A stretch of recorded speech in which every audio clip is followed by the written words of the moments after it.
अब देखो आपका क्वेश्चन नंबर 2, ये कहना चाह रहा है कि solve 2x plus 3y equals to 11 and 2x minus 4y equals to minus 24 and hence find the value of m for which इसके लिए y equals to mx plus 3। यानी कि आपसे कहना चाह रहा है कि आपको पहले इसको सॉल्व करो, दोनों समीकरणों को हल करो और इससे जो m का मान आएगा वो हमें निकालना है। तो बहुत सिंपल है, इस क्वेश्चन को थोड़ा घुमाने की कोशिश जरूर की गई है, आपको करना कुछ नहीं है, सिंपल है कि इन दोनों इक्वेशन को पहले सोल्व कर लो।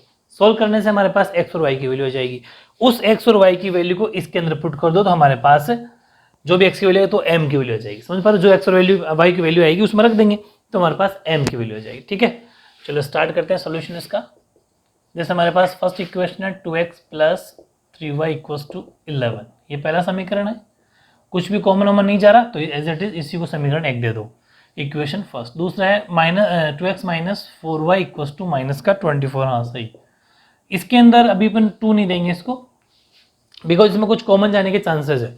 तो जैसे यहाँ पर इन दोनों में 2 कॉमन जा रहा है तो अपन 2 कॉमन लेंगे तो x minus 2y equals to minus का 24, तो x minus 2y equals to minus का 24 जो है ये 2 अपॉन भेज देंगे, तो यहाँ से एक नई इक्वेशन बन जाती है, वो बन जाती है -12 x minus 2y equals to, इसको देंगे अपन 2। यानी कि जितना कॉमन जाता हो हल्का कर लो, जितनी ईजी बनाओगे उतना ही सोल्यूशन परफेक्ट बनेगा। समझ पा रहे हो। तो अब इक्वेशन 1 और 2 ये हो गई, इसका मतलब बीच का सोल्यूशन हमारे लिए अब कुछ काम का नहीं है, बस इन दो को देखना है।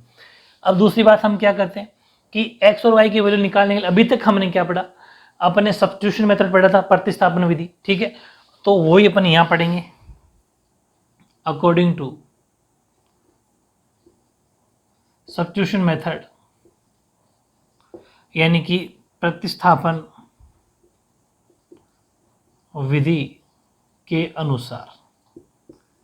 ठीक है, और वो क्या कहती है कि कोई भी, मैंने कहा था इक्वेशन में से किसी एक इक्वेशन को हमको लेना है, जैसे फर्स्ट है सेकंड है, तो अब आपको दिमाग लगाना है कि अभी हम कौन सी लेंगे। देखो अगर 1 लेंगे तो वहां पर वैल्यू जाएगी अपॉन में, भाई किसी एक 1 लेके करेंगे क्या, x और y को सेपरेट करेंगे, तो x और y को सेपरेट करेंगे तो वैल्यू जाएगी बटे में, अपॉन में जाएगी। लेकिन इसको अगर ले लेंगे तो यहाँ ईजी पड़ेगा, तो इसलिए यहाँ क्या ले लेंगे अपन, बाय इक्वेशन 2, यानी कि समीकरण 2 से।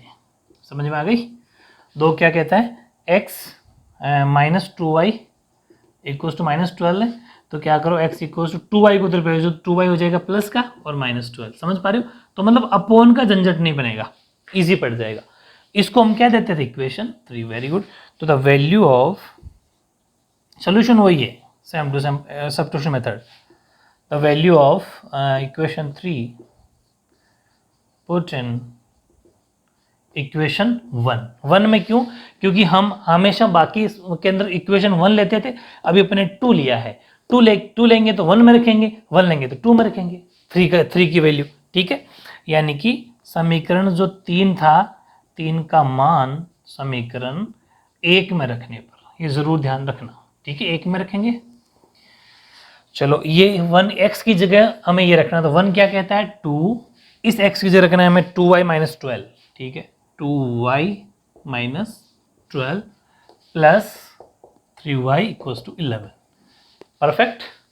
ओके, अब देखो आगे, अंदर मल्टीप्लाई कर लो तो ये हो गया 4y, फिर अंदर मल्टीप्लाई कर लो माइनस का 24, बाहर 3y is it is equals to 11। ठीक है, यानी कि यहाँ हो गया 4y और 3y 7y माइनस 24, एक काम करो, ये तो 7y हो गया और 11 अपनी जगह 24 को उधर भेज दो तो 24 हो जाएगा प्लस का, यानी कि 7y इक्वल्स टू, ये हो गया 5 और ये हो गया 3, तो y इक्वल्स टू 35/7, तो y इक्वल्स टू 7 5 जा 35, 5y की वैल्यू आ गई। ठीक है, अब जो यहाँ पर वैल्यू आती थी अपन किसी में रखते थे, बताओ 3 में। वेरी गुड, वो रखते थे अपन 3 में। तो the value of y put in equation 3, y का मान समीकरण 3 में, ठीक है, रखने पर, 3 कहाँ है, ये रहा, तो x इक्वल्स टू 2, y की जगह रखेंगे 5, ये लो 5 और माइनस 12 का 12। ठीक है, तो x इक्वल्स टू, देख लो समझ में आ रहा है ना, 2 का 2, y की जगह 5 माइनस 12 का 12, 2 5 10 माइनस 12, यानी x की वैल्यू क्या आ गई -2। अब उसने पूछा कि y इक्वल टू अगर mx प्लस 3 है तो फिर m की वैल्यू बताओ। इसके बाद में आपको लिखना है बट गिवन, मेरी बात समझ रहे हो ना, पूरा स्टेटमेंट के साथ, परंतु दिया है, क्या दिया है, y equal to mx plus 3, y equal to mx plus 3। अब यहां पर इसके अंदर x और y की वैल्यू हम पुट कर देंगे, ठीक है। तो यहां आप क्या करना, एक तो काम ये करना, इनको इक्वेशन दे देना, ये आ गया 4, समीकरण 5, 4 और ये 5, 4 और 5। अब यहाँ क्या करना, y की जगह रखना 5 इक्वल टू m का m इंटू, क्योंकि m और x मल्टीप्लाई में, x की जगह रखना -2 प्लस 3, और यहाँ लिख देना फ्रॉम इक्वेशन 4 एंड इक्वेशन 5, समीकरण 4 व 5 से।